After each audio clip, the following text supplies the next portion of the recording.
বিএনপির ভারপ্রাপ্ত চেয়ারম্যান, আমাদের সাংগঠনিক অভিভাবক। আন্তর্জাতিক যুব দিবস উপলক্ষে মঙ্গলবার রাজধানীর আগারগাঁওয়ে চীন মৈত্রী সম্মেলন কেন্দ্রে আলোচনা সভার আয়োজন করে ছাত্রদল, যুবদল ও স্বেচ্ছাসেবক দল।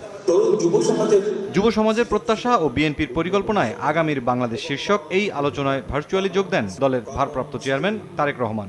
বলেন, স্লোগান নির্ভর রাজনীতি ফুরিয়ে এসেছে, শুধু প্রতিশ্রুতি নয়, বাস্তবায়নের পরিকল্পনাও আছে বিএনপির। তরুণ যুবশক্তিকে প্রযুক্তি নির্ভর করে দক্ষ জনশক্তিতে কিভাবে রূপান্তর করা যায়, এটি হবে আমাদের রাজনীতির অন্যতম আরেকটি মূল লক্ষ্য।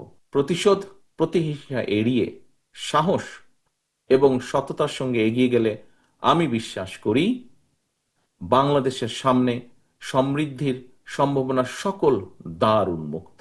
জনগণের রাষ্ট্র প্রতিষ্ঠায় সবার সহযোগিতা প্রয়োজন বলেও মন্তব্য করেন বিএনপির ভারপ্রাপ্ত চেয়ারম্যান। সর্বস্তরের জনগণের কাছে আমার আহ্বান, আগামী নির্বাচনে ধানের শীষে ভোট দিন, দেশ গড়ার সুযোগ নিন।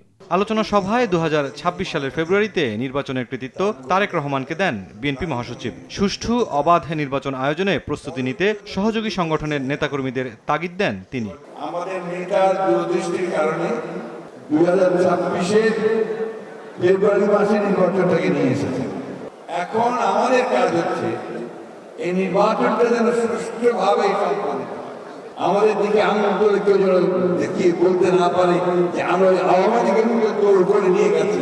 যেহেতু বিএনপি সামনের দিনে রাষ্ট্র পরিচালনা করবে, সুতরাং তার বিরুদ্ধে এই সমস্ত লাইন করে তাকে যত খাটো করার চেষ্টা করা যায়। রাজধানীতে আলাদা অনুষ্ঠানে বিএনপির স্থায়ী কমিটির সদস্য গয়েশ্বর চন্দ্র রায় অভিযোগ করেন, যারা পিআর পদ্ধতিতে নির্বাচন চায় তারা কখনোই জনগণের সঙ্গে ছিল না। যারা পিআর চায় ওরা কখনোই কিন্তু জনগণের পক্ষে ছিল না, ওরা সবসময় জনগণের চিন্তা চেতনার বিরোধিতা করে।